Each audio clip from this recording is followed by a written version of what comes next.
You follow the events in Sudan very closely. How concerned are you about what's going on right now?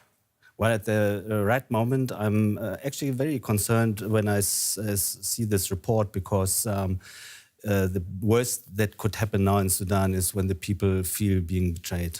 Mm-hmm. So the new government, let's call it them, the new government must do everything to try to get those people involved in what is going to happen now in the future. Do you foresee that the EU or Germany can play a role in facilitating that?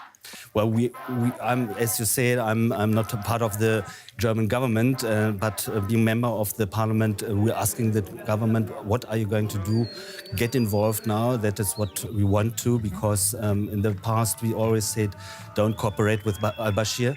But now the things have changed. Now we can't stick to that story. Now we must force the government to get involved and to put pressure onto the Sudanese military to take those people and get them being part of the change process. Right. But the thing is, though, Germany and the EU have cooperated with Bashir and Sudan because they wanted to keep the migrants out. So in 2014, they established this whole Khartoum process to keep people from crossing into Libya.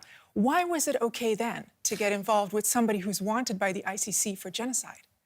Well, me as a member of the Green Party in Parliament always criticized this, the cooperation with Al-Bashir, just for the purpose of trying to close the migrant routes, because we said this is not the right way of dealing with the issues there.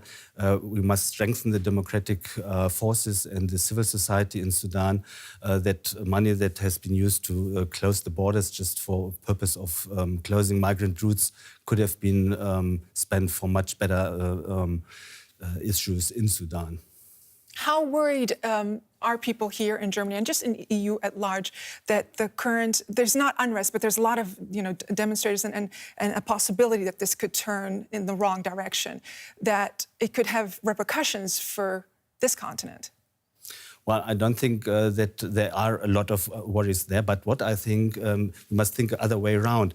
We have a huge chance after the change in Ethiopia that if we've got that change in Sudan now, this could have an impact on the whole region of East and maybe even Libya. I don't think that's in a perspective way, but having both countries change in Sudan as we have the change in Ethiopia now could be a very good thing, and we must work into that direction. All right, Mr. Ottmar von Holtz, member of the German Bundestag for the Green Party. Sir, thank you for your time.